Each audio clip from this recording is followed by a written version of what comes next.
halkan waxa iga jiro F1 xaq dhanka kalena waxa iga jiro F2 mar dhowna waxa dhankaas laga sii aasaasayaa ama hadda oo socoto in deegaaminteeda xire kale saddexaad oo lagu magacaabo F3 yani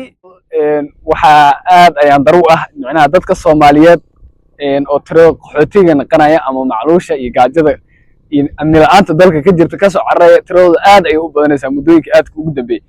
waxaan ognahay in xiriir qaxooti ay ku yeelaan dalkan Kenya ku dhawaad dad qaar waxay degan yihiin wax ka badan 30 sano hadda waxaan taaganahay bartamaha laba xiro oo kamid ah xiriirka qaxootiga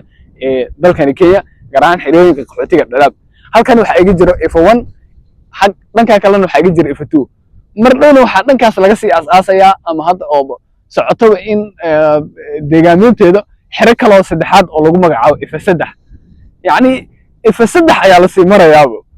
macnaha waxa is leedahay dad baaba ay dan ugu jirtaaba in qaxootigan ay soo degaan dadka Soomaaliyeed ay gaajadan ama macluushan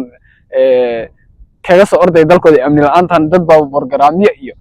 lacaga wali ah ku qaata ayaa bislaadaha marka qaarkood salahan qofka qaxootiga ah ee dalkan Kenya imaado ama xiriyahan qaxootiga imaado wuxuu qaadanayaa dad aragto waa waxaan xataa sideen qofku cuni kara yani saliid iyo moorday aad isleedahay sanado ay meel ku keedsaneed iyo misir xataa aanan dhameen oo wax yani isleedahay bil ayaa lagu dhameey karaa isleedahay ay baqaataanba yani waa jeclaan lahaa in mar muuqaal ay ka soo sameeyo waxay qaadanayaan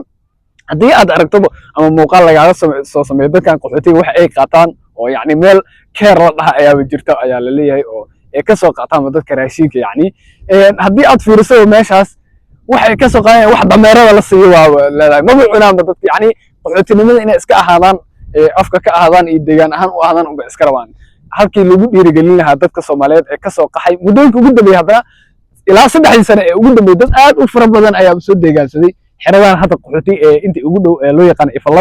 iyo hadda mid kale oo saddexaad oo hadda la dhisayo F3 lagu magacaabo dad aad u fara badan oo koonfurta Soomaaliya intooda badan sida xoogooda ee ka soo qaxeen ayaa hadda xiradan inta noogu dhow degan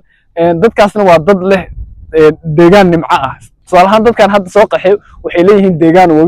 wabiga u maro xoolahooda ay tacban karaan lagu dhiirigelin karaa balse ayaan darada waxay ka taagan tahay dalkii ayaana jirin dawlad awood leh oo maareysaba dadkan una sheegta fahansiisana kuna kaalmeyso si dadkan ay wax soo saar u yeelan lahaayeen si dadkan ay wabiga ugu faa'iideysan lahayn si dadkan xoolahooda ay ugu faa'iideysan lahayn yani dadka waxay u baahan yihiin xilliyada abaarta in biyo lagu garab istaago cunno lagu garab istaago laguna taageero beerahooda si ay u falan lahaayeen dalag ayada cun lahaayeen si ay u soo saaran lahaayeen salahan qofka